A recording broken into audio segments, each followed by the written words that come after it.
Hello and welcome to St. Louis Park Today for Wednesday, May 27th. I'm your host, Community Editor for St. Louis Park, Seth Rowe. Well, you'll notice that today I am wearing, rather uncharacteristically, a pink tag on my shirt. It's from the St. Louis Park Public Schools. By the way, I'm also doing this newscast from my desk, so you may notice that great newsroom feel that we have here of people chattering and such. Well, in any case, back to my topic at hand.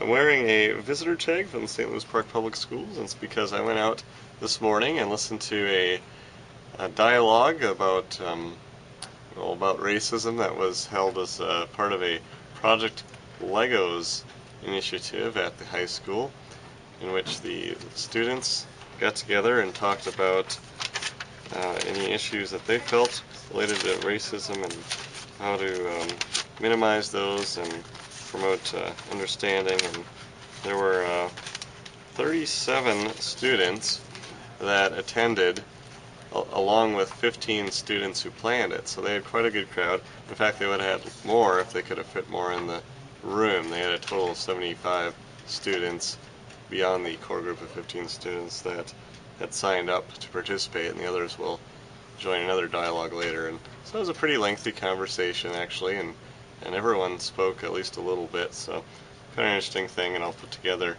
an article about that. Project Legos was founded by a couple of University of Minnesota students, Kyle Rucker being kind of the lead fellow there, and he was present at the dialogue event today, as well as his former U of M buddy, still buddy, former U of M student, Michael Jackson, which is his real name, he tells me. And they put this together, and they've had these kind of dialogues for more than 3,500 students in Minnesota and Wisconsin, they said. It's their first semester doing a project in St. Louis Park, and the students there are taking part in a 12-week series designed to help them tackle the issues of race and be able to communicate their thoughts effectively and so forth. Well, Memorial Day is over, and many of people may have gone on camping trips. I did not, but I have in the past, and I'm sure a lot of people went up north. Well, we hope we didn't get eaten by bears. And for your later camping trips, we've got some tips, thanks to the Minnesota Zoo, to help you prepare for your next camping trip and make sure that bears don't eat you.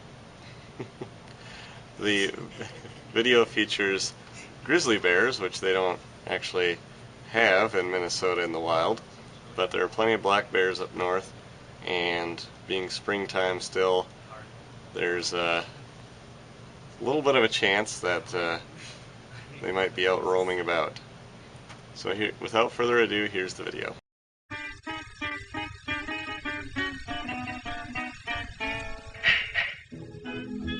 The Minnesota Zoo's 3 grizzly bears showed the importance of bear-proofing campsites Saturday morning as part of Bear Awareness Week. Zookeepers set up a mock campsite inside their exhibit, but it didn't stay up for long.